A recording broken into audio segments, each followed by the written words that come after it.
58岁的他不是在和年轻男下属在酒店打扑克，就是在去酒店的路上，一年开房记录高达265次。就连那家酒店的保洁阿姨出勤率都没有他高。更让人瞠目结舌的是，这个创下惊人纪录的女人不是什么风月场所的常客，而是一位堂堂的女副市长大人。从一个籍籍无名的底层小科员到位高权重的女副市长，她用了整整39年。年轻时，她凭借美貌与心机，周旋于形形色色的男性上司之间，一步一步往上爬。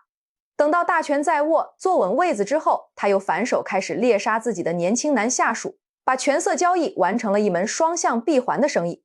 贪财好色两样都没落下，短短13年，疯狂敛财3300多万，豪宅、金条、奢侈品应有尽有。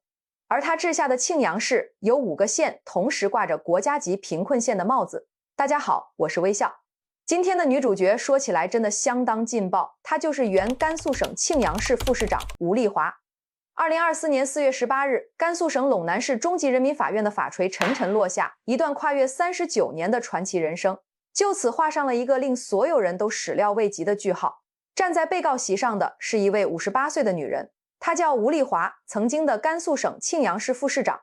消息一经媒体曝光，举国上下无不哗然。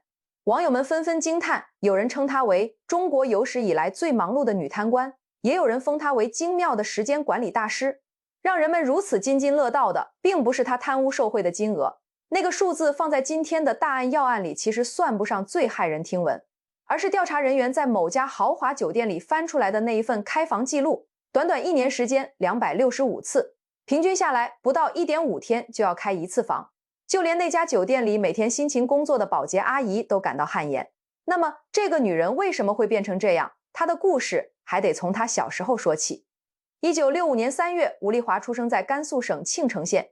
庆城地处黄土高原的腹地，那是一片沟壑纵横、干旱贫瘠的土地。在那个年代，那里的孩子能走出去端上铁饭碗，几乎是整个家庭最大的盼头。吴丽华从小就是个聪明的孩子，读书用功，在同龄人里算是出挑的。1982年，她顺利考上了庆阳师专，就读中文系汉语言文学专业。那个年代的师专生是相当体面的身份，毕业之后国家包分配工作，端的是铁饭碗，走的是干部编制。对于一个从黄土地里走出来的普通家庭的女孩来说，这已经是当时能走到的最好的一条路了。1984年，19岁的吴丽华从庆阳师专毕业，被分配到甘肃省庆阳地区教育处人事科，成为了一名普通的科员。那时候的她满眼都是光，心里头揣着的是最朴素的理想：好好干，任劳任怨，组织一定看得见。就在同一年，她还光荣地加入了中国共产党，成为了一名年轻的党员。这个细节日后在她的档案里闪闪发亮，却也在多年之后成了判决书上一个格外刺眼的对照。然而，理想是理想，现实是现实。吴丽华在科员的岗位上一做就是整整10年。10年，这是一个足以改变很多事情的时间长度。在这10年里，他认认真真的工作，兢兢业业地完成每一项任务，从未懈怠。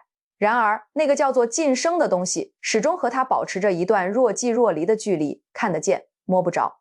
更让他心里堵得慌的是，眼看着身边的人一个接一个地往上走。那些和他同年入职的同事一个个得到了提拔，那些比他参加工作晚的人，甚至那些在工作能力上明显不如他的人，也纷纷摇身一变，成了他的顶头上司。而他别说正科级，就连副科级的边都没摸到一下，这种滋味真的不好受。吴丽华开始失眠，开始对着天花板发呆。他问自己，我究竟哪里做错了？我哪里不如他们？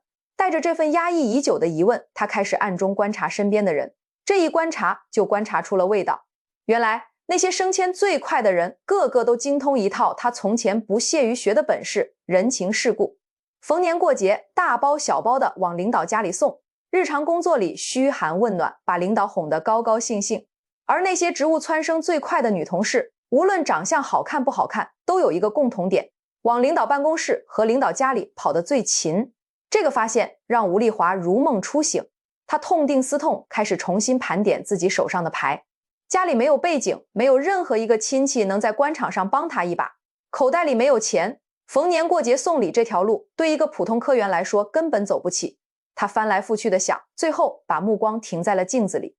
他看了看自己， 30出头，虽然已经结婚生子，放在人堆里并不算倾国倾城，但也是中等偏上。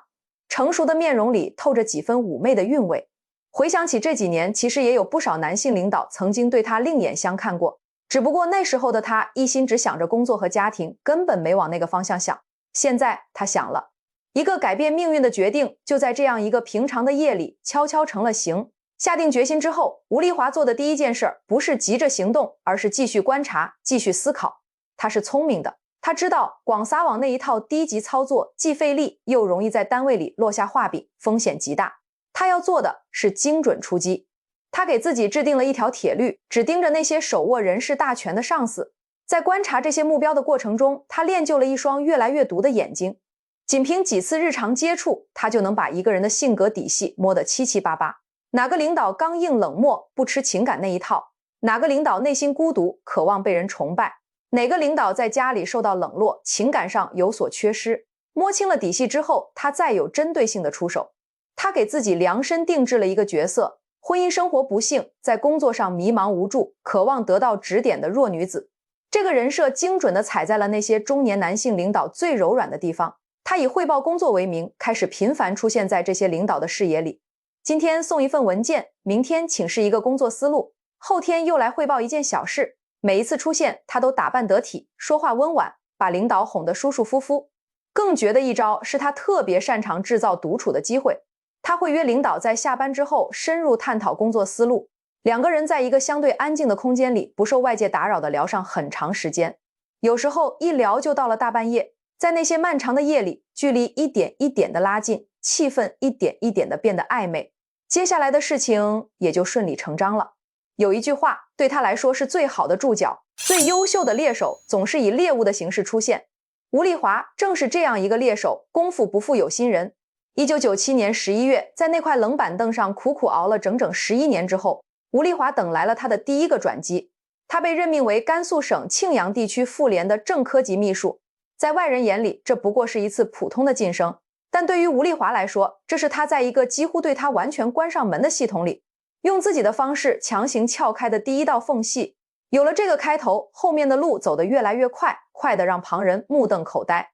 1998年，他获得晋升，担任庆阳地委组织部的正科级组织员以及组织科副科长。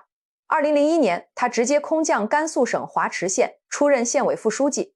同年，他还挂职担任了省委宣传部出版处副处长。短短几年之间，从一个多年在原地踏步的小科员，到手握一定权力的副县级干部，这个速度在官场里已经相当瞩目了。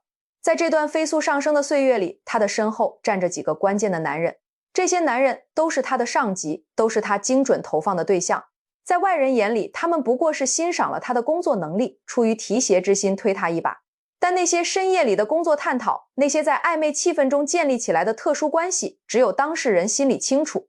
吴丽华对这些关系的处理拿捏得极有分寸，他从不让自己真正陷入情感，也从不让任何一段关系影响到他的仕途规划。在他的逻辑里，这些男人首先是资源，其次才是别的什么。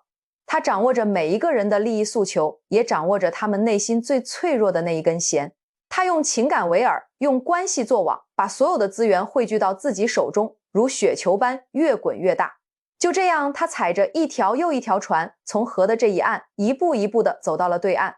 仕途一路高歌的同时，吴丽华心里始终有一块放不下的东西。他的学历只有师专这个出身，在他刚参加工作的时候还算得上是体面的，但随着他的职务越走越高，这个学历就越来越像一颗藏在靴子里的小石子。平时感觉不到，关键时刻却硌得你寸步难行。官场晋升看的不只是能力和关系，还有明面上那些硬条件，文凭就是其中之一。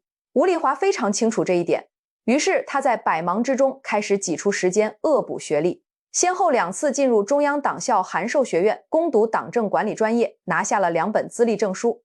时间来到2006年，他又参加了省委党校的在职研究生班，攻读公共管理专业。这段求学的经历，很多人只把它看作镀金的手段，但事实上，那些熬夜读书备考的夜晚，那些一边应付繁重公务，一边挤时间完成论文的紧绷日子，对他而言是货真价实的付出过的。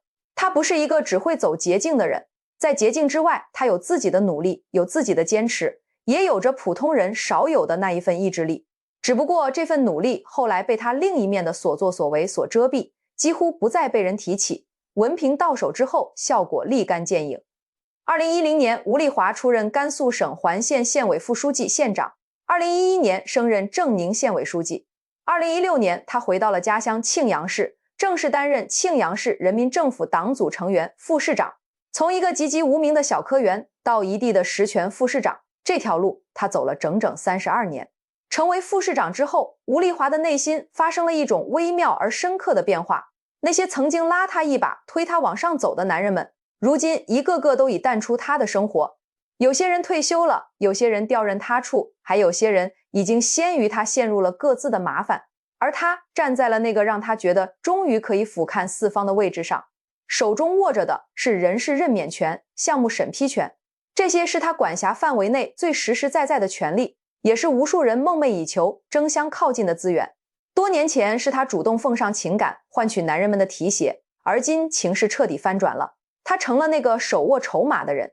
在担任县长、县委书记和副市长期间，吴丽华开始用另一种方式去收获他想要的一切。他的目标换成了年轻的男性下属，他的口味是出了名的挑剔，不是随便什么人都能入他的眼。他偏爱那些年轻、外形挺拔俊朗的男性，尤其是在工作中对他表现出敬畏与顺从态度的那一类。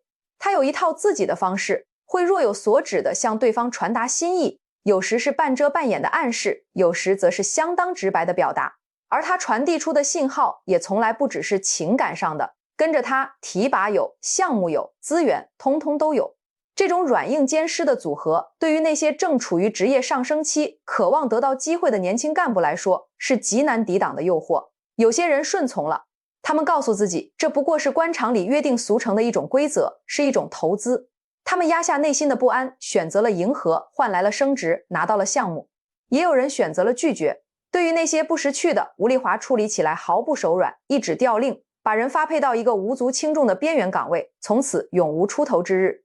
就像是皇帝将不受宠的妃子打入冷宫，干脆利落，不留余地。这种赏罚分明的态度，让整个班子里的人都看得清清楚楚。久而久之，没有多少人敢真的说不。如果要在吴丽华的案件里找出一个最令人过目难忘的细节，毫无疑问就是那份酒店记录。调查展开之后，吴丽华在庆阳市某家豪华酒店的开房记录被完整的调取出来，成为整个案件里最让所有人瞠目结舌的证据。短短1年时间，开房记录高达265次，平均下来每隔不到1.5天就要开一次房，每次开房的费用全部走的是公账，累计金额高达38万元人民币。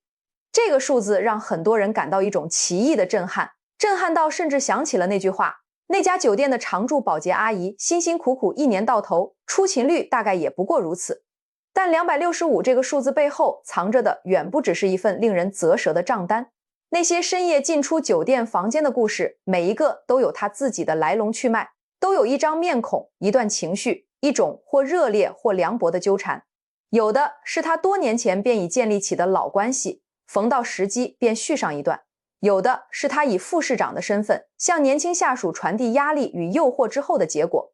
而也有一些或许只是一个50多岁的女人，在漫长的孤独里试图去寻找某种说不清道不明的温度和慰藉。她的婚姻早在多年前就已经名存实亡，只维持着一个徒有其形的外壳。她在官场上春风得意，却未必有人真正了解她内心的那些起伏。那些钻进酒店房间的夜晚，那些短暂的亲密与缠绵，对她而言，也许既是欲望，也是某种扭曲的寄托。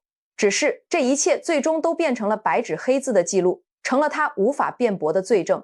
说到这里，我想起了另一个女人的故事，拿来和吴丽华稍作比较，也许更能看清一些东西。就在2024年前后，网上热传着一段关于著名女演员刘晓庆的八卦新闻。这位74岁的传奇影星被曝在与现任丈夫婚姻期间，与一名小她20岁的年轻摄影师秘密交往了整整3年。两人的暧昧关系走向了终点，那位受了情伤的摄影师走不出来，甚至患上了抑郁症，一气之下把两人的聊天记录晒到了网上。本以为能让刘晓庆颜面尽失，没想到刘晓庆非但没有塌房，反而因此重新登上了热搜。她对这件事的回应潇洒得令人叫绝，你喜欢我，说明我有魅力，留着看是光荣，揭穿是耻辱。网友们惊呼：刘奶奶出走半生，归来依旧是顶流。有趣的是，刘晓庆的情史本来就不简单。26岁与钢琴家王丽步入婚姻，婚姻存续期间又与导演陈国军因戏结缘，分手后两人再度牵手走在一起。与陈国军的婚姻里，又传出了和演员姜文长达8年的轰轰烈烈。后来经历税务风波入狱，狱中被配音师阿峰不离不弃的守候，出狱后嫁给了阿峰。再后来，62岁又与现任丈夫王小玉在美国登记结婚。这个女人的情感履历同样是一本读不完的传奇。而今年74岁的她依然风姿不减，出现在公众视野里依然是一副从容自信大女主的姿态。现在把两个女人放在一起看，同样是50、60岁的年纪，同样对情感与欲望保持着旺盛的热情，同样活得轰轰烈烈，充满故事。但两者之间有一条清晰的分界线。刘晓庆的感情生活，无论世人怎么看，是她自己的私事，她用的是自己的名气和情感，换来的是属于自己的情感关系，没有损害到任何人的公共利益。而吴丽华却把权力与情欲捆绑在了一起，她手中握着别人的仕途命脉，用这根缰绳去驾驭、去支配、去满足自己，这才是问题的根本所在。这也是为什么同样是感情丰富的女性，一个被网友封为大女主，为她鼓掌叫好，另一个则注定走向了另一条截然不同的结局。回到吴丽华的故事，权力和情欲不过是她故事的一面，在另一面是她这些年来汹涌的贪腐行为。2010年到2023年，这是她出任环县县长、正宁县委书记和庆阳市副市长的13年。在这13年里，她的权力触角伸向了每一个可以变现的角落，工程承揽、项目结算、人事任免，只要有人有求于他，只要条件谈妥，没有什么是不能通融的。调查人员后来统计出来的数字相当惊人，先后有33人向他行贿，累计总金额高达3376.08万元。此外，还有1303.77万元的巨额财产，连他自己都无法说明合法来源。这些钱流进了他的私人金库，然后以各种方式被他挥霍出去。当调查人员推开他位于庆阳的那栋豪华别墅的大门时，映入眼帘的景象让所有人都沉默了片刻。那是一栋装修极尽奢华的别墅，内部陈设金碧辉煌，远远超出一个副市长应有的收入水平。衣柜里挂满了各式顶级奢侈品服装，规模和精细程度堪比一线明星的私人衣帽间。梳妆台上，国际一线大牌的化妆品密密麻麻地摆放着，像一座小山。家居摆设清一色是来自国外的高奢定制。最让搜查人员沉默的是散落在几处隐蔽角落里的数十根金条，以及成捆码放整齐的现金。他还有一个鲜为人知的癖好，炒股。据知情人描述，吴丽华对自己的市场判断力颇为自信，曾经大手笔投入资金购买股票，却屡战屡败，亏得血本无归。但这对他来说从来都不是真正令人头疼的问题。每当股市的账面出现了窟窿，他只需对那些有求于他的商人稍作暗示，很快就会有人送来金条或者现金，帮他把亏空轻轻松松地填平。权力成了他永不枯竭的提款机。他还会借助公务出差的名义飞赴海外，在异国他乡的顶级商场里一掷千金，将一件件奢侈品装进行李箱，带回那栋已经装不下更多东西的别墅。而就在这一切发生的同时，庆阳市这座他担任副市长、有着施政之责的城市，依然在贫困的阴影下挣扎。全国500多个国家级贫困县，庆阳市一个地级市就独占了5席。一边是别墅里堆积如山的奢侈品，一边是下辖县里至今还在温饱线上煎熬的普通百姓。这种强烈的对比让人无法不想起那一句千古名句：朱门酒肉臭，路有冻死骨。2023年4月，调查人员的到来打破了吴丽华生活里那种看似平静的节奏。得知消息的那一刻，他没有立刻崩溃，也没有选择认罪。他启动了他人生中最后一次危机公关。他迅速开始转移财产，把那些最危险的资产转移到别处，同时销毁各类证据，将那些可能成为把柄的文件和物品一一清理。与此同时，他以副市长的余威开始向调查人员施加压力。他的下属们接到了一个又一个保持沉默的暗示，有的是隐晦的话语，有的是直接的威胁。你知道我手上还有什么？你最好想清楚再开口。这是他惯用了几十年的那一套，用权力去驾驭身边的人，让他们按照他的意愿行事。只不过这一次，他面对的对手是比他更大的权力。调查已经全面展开，证据一条接着一条的浮出水面，已经无法再被压制。那265次的开房记录，那38万的公款消费，那33名行贿者留下的痕迹，那座豪华别墅里的金条和现金，那些无法说明来源的千万财产，每一条都是铁证如山。面对这些，任何挣扎都变得苍白无力。2023年7月，吴丽华被正式开除党籍和公职，一切违纪所得全部被依法追缴。2024年4月18日，甘肃省陇南市中级人民法院依法作出一审判决，吴丽华因受贿罪和巨额财产来源不明罪，被判处有期徒刑14年，并处罚金人民币100万元。涉案的全部非法所得及相关物品依法没收上缴国库。法锤落下的那一刻，整个法庭安静了几秒钟。这个曾经在官场上纵横捭阖39年的女人，终于彻底静默了。案发时，吴丽华58岁，这个年纪有一种格外耐人寻味的意味。对于很多同龄的女性来说，58岁是一个可以放下许多东西，开始享受人生下半程的年纪。含饴弄孙，在小区广场上跳跳舞，和老姐妹们约着喝喝茶、逛逛街，日子未必轰轰烈烈，但踏实也温暖。而这位58岁的女副市长，在她被调查之前的那些日子里，依然斗志昂扬，白天在政府大楼里处理公务、签字审批、出席各类活动，把一个副市长该有的牌面拿捏得一分不差。而那些深夜里，她又频繁出没于酒店房间，延续着她那些或深或浅的情感纠葛265次。这个数字发生在一个58岁的女副市长身上，刷新了很多人对于这个年龄段应有状态的想象。权力源自于民众的深切信任，其本质理应纯粹地服务于公众。然而，任何试图将其作为攫取个人私利的工具之人，必将遭受法律的严正惩处。所以，最终那份14年的有期徒刑判决以及身败名裂的名声，是他这段荒唐人生最后的账本。好了，今天的故事就说到这里了，我是微笑，感谢大家收看，我们下期再见。